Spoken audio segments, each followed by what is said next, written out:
Welcome back to another edition of the Penn State 365 podcast. I'm your host, Richie O'Leary, and joined as always when we're talking Penn State wrestling, our co-host and Happy Valley Insider's very own, Joey Klender. Joey, wrestling season is finally, well, not really. It's almost here, at least. We're very, very close. The schedule came out this week. So let's just kind of break it down. And I guess the biggest thing is probably to start with, I should say, is that All-Star Classic at State College. What are your overall thoughts on that? Obviously there's a lot of good matchups there. We're going to see some rematches like Bartlett and Mendez. So I think a lot of people will be, excited for that. Just overall, I think expectations are super high for the year, obviously, and a lot of fans are going to want them to come back and repeat. And I don't think there's any excuse why they shouldn't be able to do that. So, I just think that the lineup's going to look a lot different this year, obviously, because you got some guys moving around, a couple guys left. But all in all, the lineup should be super solid from top to bottom again. There's really no weaknesses, and it's going to be really exciting year. But yeah, the All-Star match is definitely an interesting one. I'm just pulling up all the matchups here. Here you go. You're good. Hey, Dude, you're gonna ruin it. No, it's fine. We put hashtag dog in the comments, and like everyone searches dog on YouTube now. Now we get more views. It's great. Well, they're also doing the landscaping today, so that's probably why he's freaking out. Yeah, totally get it. So we got 6 lines in the All-Star match. We got Bartlett, Mendez, Van Ness and Walters, Kasich and Keller, Haynes and Welsh, Starachi and Kakaisen, which is just an absolute banger, and then Kirk and Feldman. Yeah. Kirk and Feldman have wrestled quite a few times, and Kirk's always really gotten the better of him. So that really shouldn't be too much of a match. But the two I really wanna hone in on here are Bartlett, Mendez, Starachi, and Kakaisen. Mm-hmm. I never know if I'm putting enunciation on the right part of Kakaisen. Yeah, I get it wrong all the time. But the Bartlett Mendez match is really interesting because Mendez was the only guy to beat Bo last year. Bo beat him in the duel, and it was a little bit controversial, I guess, because of one of the calls. But a super, super close matchup all 3 times. It took a last-second takedown for Mendez to beat him in nationals. Please stop. And so, yeah, it's going to be a really exciting match. I think one thing I'm going to look at Bo at this year is I'm going to want to see him have more confidence in his leg attacks. It's something that he really stalled with last year in terms of the middle of the year. You just didn't see him get too offensive. Yeah. So I hope things with that kind of change because he is a really good offensive wrestler when he trusts himself to go in the shots and finish. But there were just a lot of times last year where he just it just seemed like the confidence wasn't there. Mm-hmm. Mendez is obviously a really talented guy. He was a national champ last year. And, it's a really great way to see kind of where Bo is and how he's going to stack up against the best guy in the weight class in terms of the guy that won it last year. So it should be a good benchmark. I expect Bo to probably win just because it's in rec college earlier in the year. But these are 2 guys that are going to see each other quite a few times throughout the year. You have the duel, you have Big Tens, you have nationals. So there's going to be quite a few opportunities to see where they are and benchmark the one against the other throughout the course of the year. And then Starachi and Kakaisen.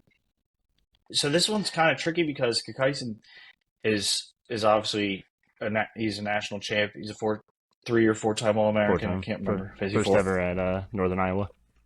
Okay. So this is where things get interesting because a lot of the speculation coming into the year was he was going to go 97. Finn, I'm about to lock you out of the room. It's okay. So, what was I saying? Oh yeah. So a lot of the speculation was Starachi was going to go 97, and obviously it didn't work out that way. I guess it just really wasn't super advantageous for him to be up that heavy from 74. Yeah. 84 is probably a good fit for him anyway. Starachi is a really big guy. He was honestly pretty big for 74 in terms of his upper body. He's a massive dude. I think he's going to fit in 84 really well. I don't think he's going to have any problems transitioning to that weight. It's always a little better when the guys aren't cutting as much weight anyway. They're a little more full, and the cardio is better. And I don't think he was ever really sucking weight at 74, but Yeah. The more you get to eat and the less you have to cut, the better. Mm-hmm.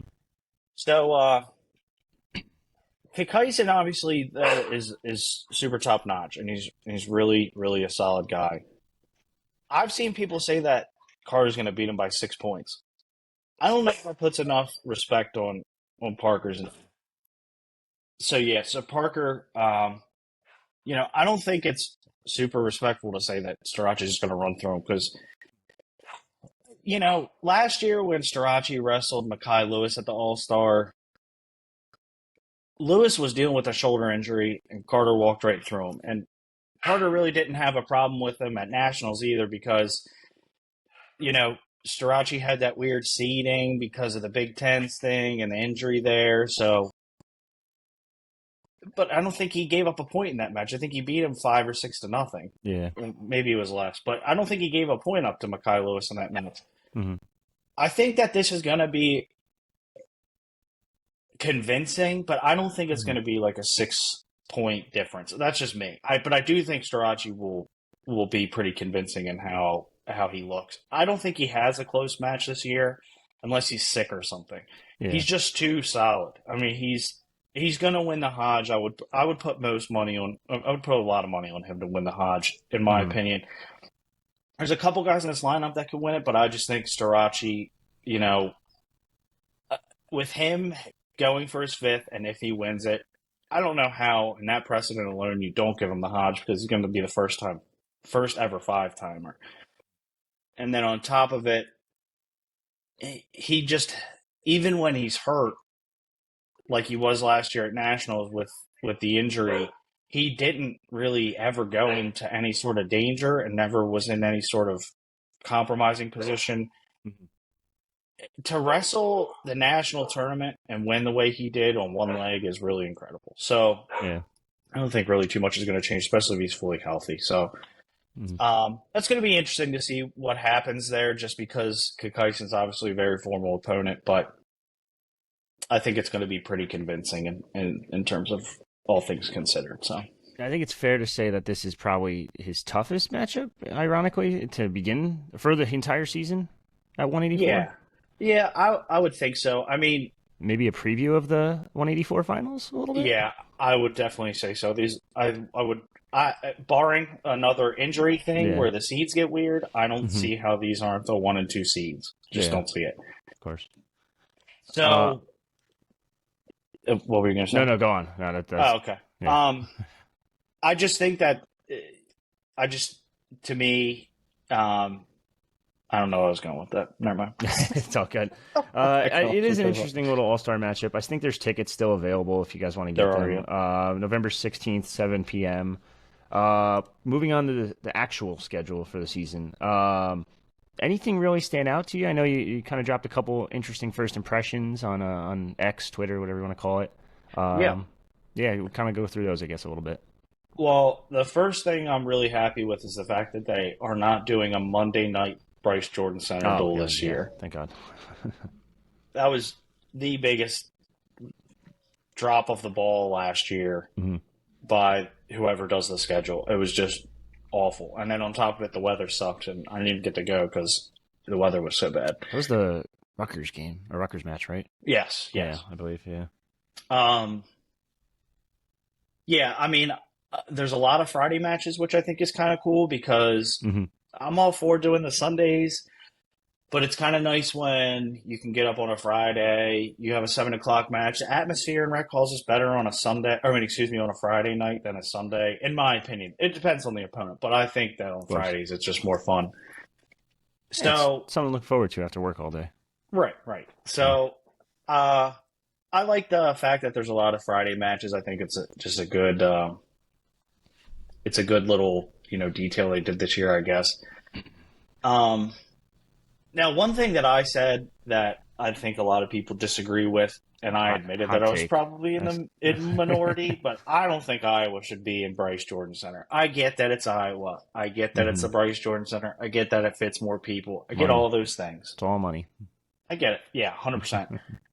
But the Iowa duel the best duels that I've been to in the last 15 years of going to Rec Hall and going to these matches have been in Rec Hall. They have not been in the Bryce Jordan Center. I'm sorry. It's just a statement of fact in my total opinion. I know that's like very contradictory, but I think there should be one Bryce Jordan Center match a year. I think it should be a big team. I think Michigan's more than formal enough, more than a worthy opponent to be in the Bryce Jordan Center. But I think that Iowa should be in Rec Hall. That's just my thought. I get that it's a money thing now. I get that, with NIL, it kind of throws a wrench into things, and that sucks. It really does. But at the same token, I don't think it's an advantage standpoint. I just think that the atmosphere in Rec Hall is a million times better than Bryce Jordan Center. I think Bryce Jordan Center is a super fun place to have a match here because there's a lot of people that can't afford tickets to Rec Hall because it is outrageously expensive, especially for the big matches.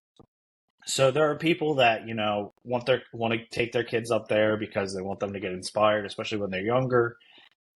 So it's a good opportunity for them to go see Penn State and everything. But I think one duel in Bryce Jordan a year is more than enough. Just my personal take. I know it's definitely a hot take, but that's me. Fair. It's a fair take. Yeah. I think Wyoming coming to town is going to be super cool. I've never seen them, I don't think. So I think that's going to be neat.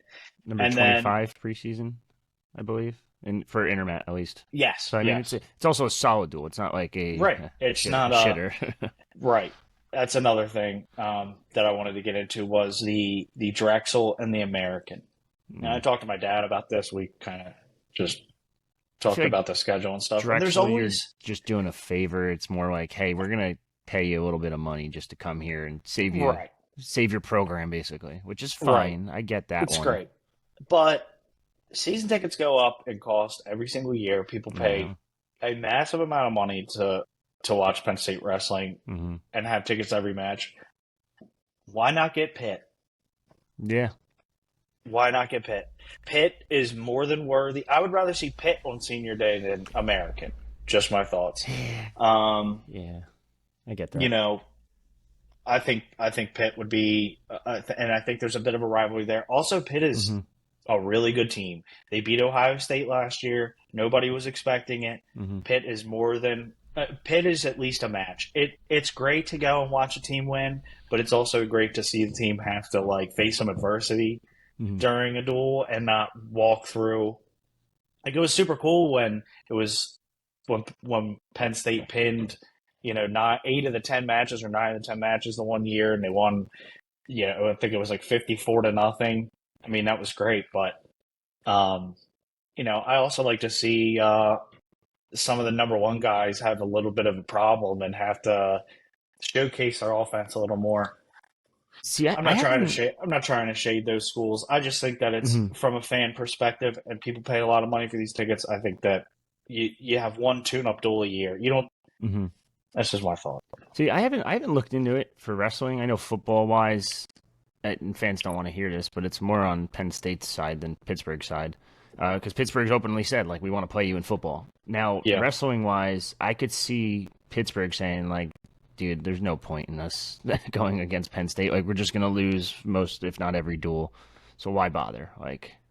I just think that's kind of tough, though, because Pitt does have a good lineup, and they did beat Ohio State last year. True. I mean, they face them again this year, actually. They're super solid. They're a super solid team.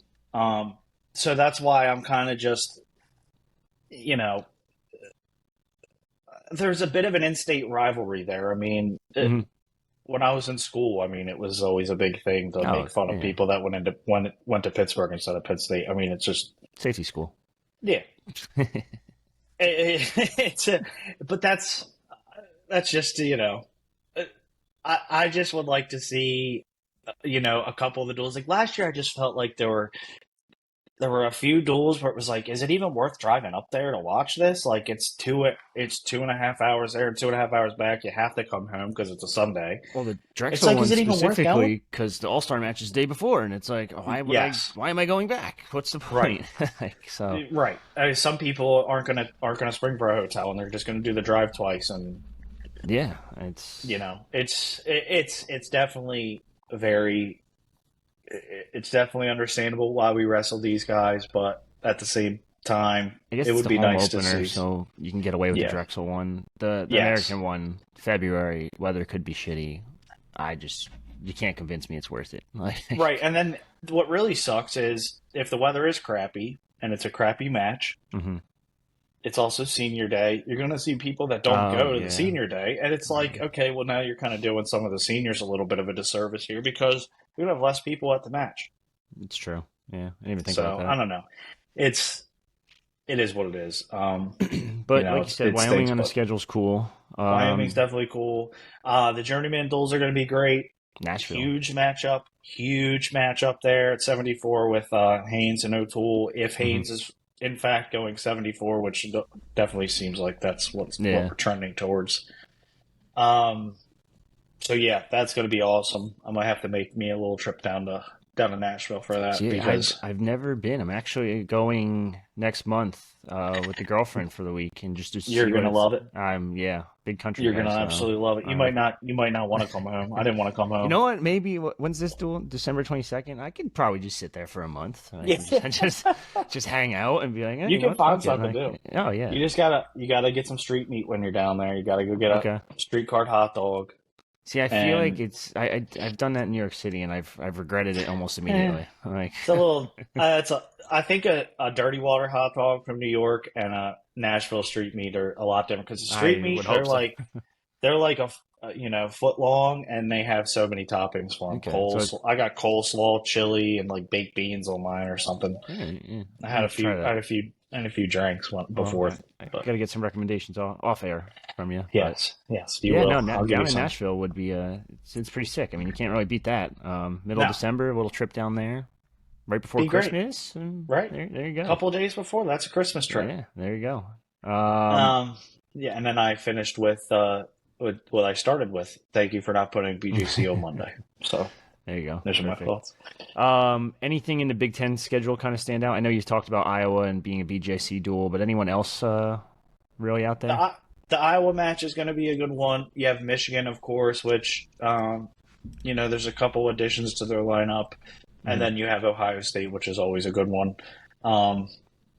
So, yeah, I think honestly, it's tough to say which of the three will be the most competitive. I don't think Michigan will be the most competitive of the three. I think that's kind of obvious. Yeah. The thing is I'm having trouble seeing where I'm thinking about the lineup from last year for Penn State. Davis really stepped in and obviously did just a terrific job. Of course. And then you had Nagao, and Nagao was kind of iffy last year. He had the wrist that was really screwed up, and that obviously definitely impacted how he wrestled last year. Mm-hmm. You had Bartlett, you had Kasich come in, and Kasich was just an absolute rock star too. You don't need to say anything about Haynes. You don't need to say anything about Mitch. You don't need to say anything about Strachey. You don't need to say anything about Brooks. Mm-hmm.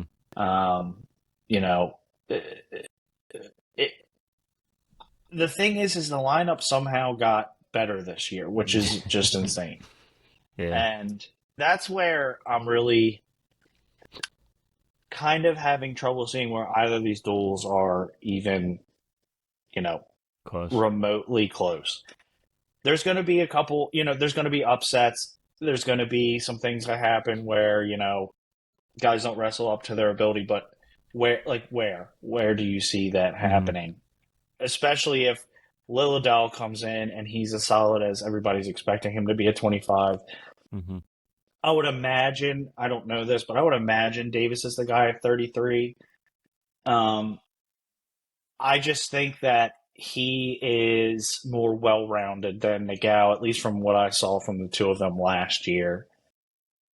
Nagao could be better, if that wrist is not bad and he's a little more acclimated.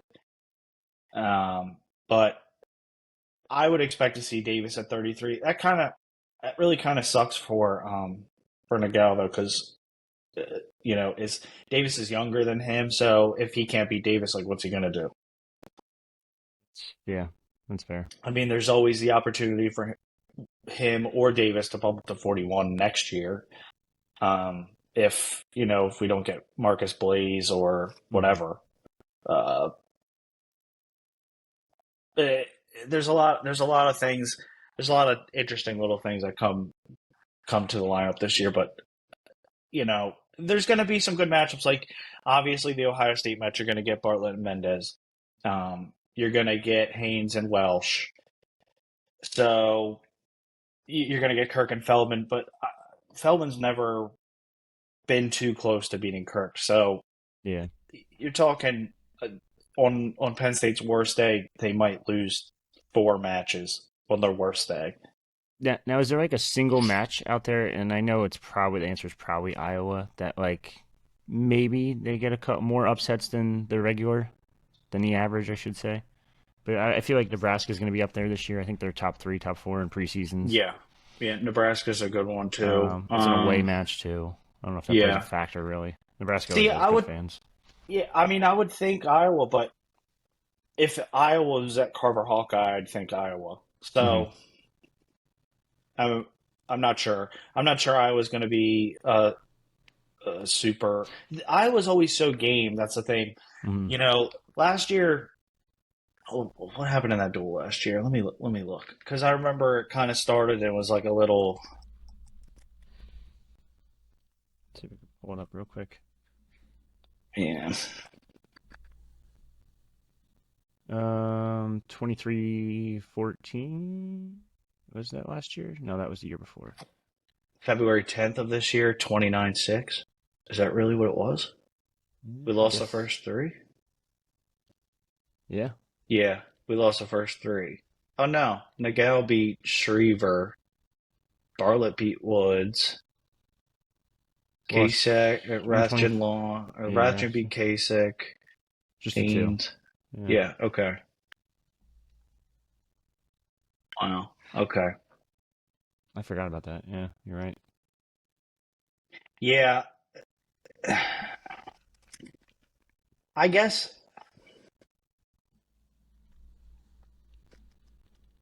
I know it's hard to pick one because they're just so dominant, especially at the upper weights. It's like, actually, not even the upper weights, like all the way through, I should say. Right. Yeah, I guess if I had to pick one, I guess Nebraska. I guess Nebraska would be the toughest one. Mm-hmm. That's the only one I could think of. Is Caleb Smith coming back? Caleb Smith is coming back. Yeah, it's his 6th year. Yeah. He's listed at 25. Caleb Smith was, I mean, he beat Davis pretty good in the duel. Was it the duel? I believe so. I'm looking right now. It had to be the duel. I don't. I think he majored Davis in the duel last year. You have to confirm that. Points. Yeah, I'm looking through it right now. He obviously All-American.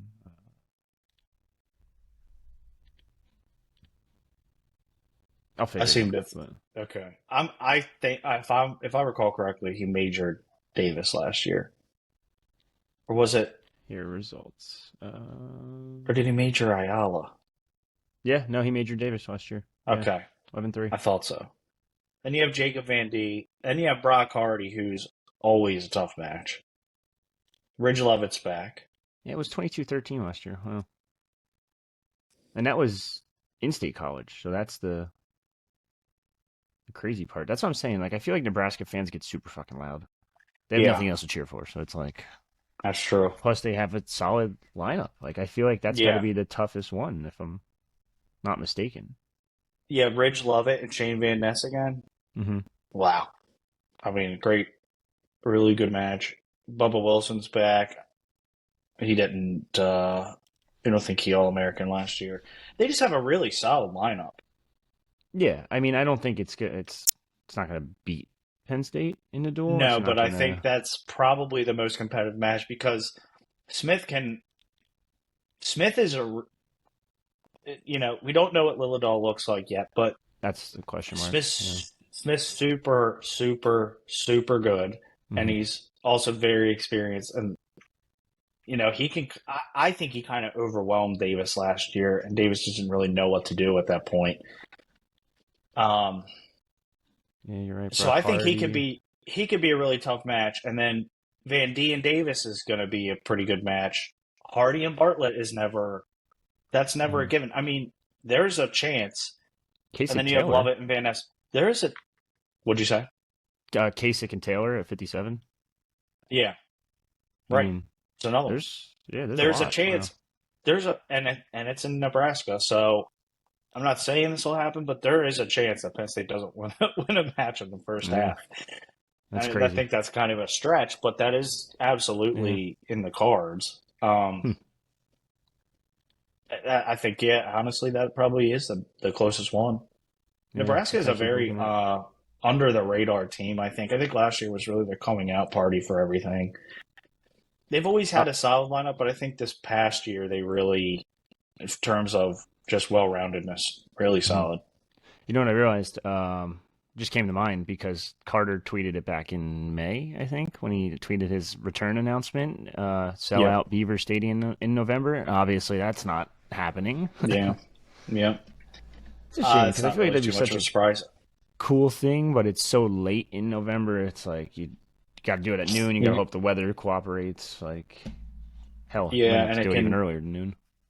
it can be sunny 1 second and then snowing 5 minutes later up there. So Yeah, that's it's a problem. that's I think that's something, they did it in Iowa that year Mm, against Oklahoma State, and it was one of their first duels of the year, I believe. forget. I feel like someone else did it too. I know Rutgers did it against Princeton. I know, like you said, they did it Iowa. I I just think Stanford used to have practices outside. yeah. Even that would I be like don't something remember. like an open practice would be kind of cool. I feel like fans would go to that. Yeah, I think that would be super cool because people could just stop by, walk into class, and not that the team needs any more publicity or That's notoriety yeah. than it has, but it's still something. It's still Ah, something that I don't know. a lot of I've people just would probably always like. I've always been open to doing something different once in a while. I feel like, especially when you're Yeah, just kind of dominating the competition, it's like, all right, well, yeah, I know you can't get tired of winning, but you like get a little tired. Like switch it up. Let's do something different. Let's do an outside right. thing. Let's do this. Let's do that. Like you're still gonna win, but it's like Yeah, switch it up a I little just bit. think the Beaver Stadium thing would have to be. There's so many variables there, and they'd all have to Yeah, be perfect. It's just really hard to do up there. yeah, no, Super cool idea. Just 100%. I don't know if it's super feasible, but I know we kind of went through your projected lineup sort of without really saying it 1 through 10 or whatever. But do you want to go through it real quick? yeah. Did I have an article on that? I Just don't don't think we want to put veer one too out. Oh, far off we of put that. one out a while ago, but that was back in the off season, or well, it's still the off Okay. season, but it was a couple Okay. months ago. I feel like things have kind of changed a little bit, so it's more so that's just like see if I can find it real quick. I feel like we Yeah, had. I You don't might be think I right. We might actually have had did one. put. I don't think I did. Maybe I didn't, or maybe I did. Maybe I didn't. I just can't remember. Things Here, kind of maybe. have changed over the last couple of months. Yeah, well, we know obviously Lilladell not ranked in preseason because of his freshman status or whatever. I Freshman. guess yeah, Yeah. which I think is kind of lame because every other sport ranks freshmen, incoming freshmen. I know it's hard to rank them because you don't know what they're gonna do, but like Yeah, I you think you can kind of kind of base do. off expectations, right? Yeah, like basketball has like preseason All Americans that are true freshmen. I know they're only there for a year, so you kind of have to. But like Right. I don't know. I feel like you kind of have to. But either way, Lilladell at 125, I'm assuming. Just kind of give me your thoughts on each of these guys and where they're going to kind of end up finishing. Well, I think Lilladell is kind of tough. I would say I'm just going to say I think he'll All American. I don't really know what to Hmm. expect from him. He's Okay. obviously super solid, but uh, I'm just going to say he's going to finish top 8. That's what I think is probably Okay. a good estimate. Now, 133 is interesting. Yeah. Davis or Nagao? I think Davis, based on last year, but that could definitely change. Mm-hmm. Davis, like I said earlier in the pod, I just think he's, based on what we saw last year, a better offensive wrestler. Nagao's very one-dimensional. He has that low single, Mm-hmm. and he didn't do a great job of finishing it last year, and that might be because of the wrist injury. He always had that wrist wrap. So I think that I just tend to Mm-hmm. lean towards Davis at 33. I think he's got a little higher ceiling than Nagao does. Okay. So I'm going to go Um, Davis. 141 Bartlett, of course. I think I'm gonna hope that he wins it this year. He's gonna have Mm-hmm. obviously his work cut out for him, but I do Mm-hmm. think that Bartlett will win. I do think Bo will win it this year. He was number 3 in the 141 preseason. 149 Shane Van Ness back, number 2 in the preseason. Just kind of what do you feel like he's going to do based on kind of a comeback year, I guess. Not kind of, is. I could see Van Ness winning it. I don't know if he'll go the whole year without losing, but Mm-hmm. I think it might honestly be pretty feasible to think that. I'm interested to see how he comes back from the knee issue. Apparently, it's been lingering for a long time. He's had it since high Mm-hmm. school. So yeah, obviously, I think there's super high expectations for him. He finished third as a freshman and had the injury. So Mm-hmm. 157 is so technically the rankings have Kasich at number 5 preseason, but I know people have said Facundo. What do you kind of? but no, Facundo's up 74. Oh, he's up 74 now. 57 would Jeez. be Okay, maybe I read that yeah. wrong then. Yeah, So 57. It's not going to be Haynes because Haynes isn't staying. yeah, he's going up. It would be Kasich, Mesenbrink, or Sealy. I thought Okay. Mesenbrink would go to 57 a couple months ago. I don't really think that's going to Mm-hmm. happen now, just based on what I've heard. From what I understood from who I talked to, the issue was basically it was Haynes' choice what he wanted to do, and he knew he didn't Okay. want to stay 57. There was rumors of him wrestling off Mesenbrink for 65, and Mm-hmm. then there was rumors of him just going to 74 because he didn't want to deal with the weight cut anymore. Yeah. Personally, what I wish we could see is Kasich redshirt, Mm-hmm.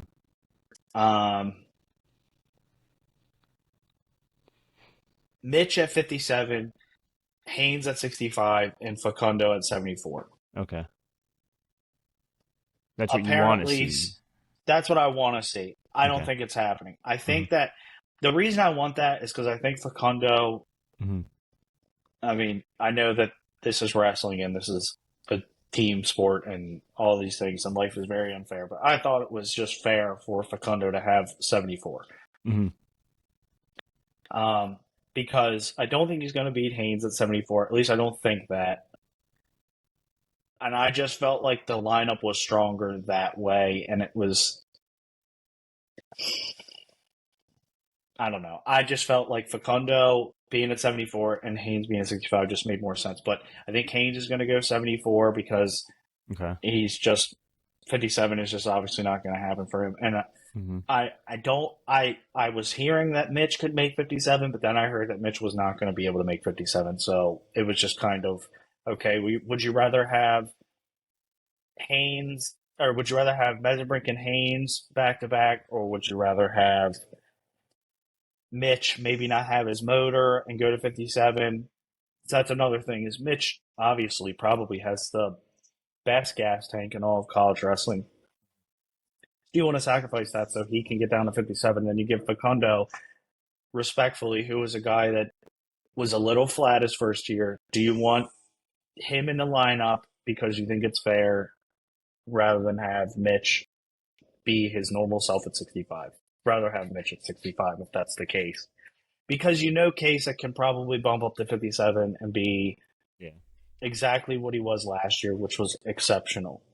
Especially considering what he did at Nationals. One of the hardest things that probably is even what he did at Nationals is probably the hardest thing in college sports to me. Yeah. Lose your first match and then come back and get third. That's absolutely psychotic.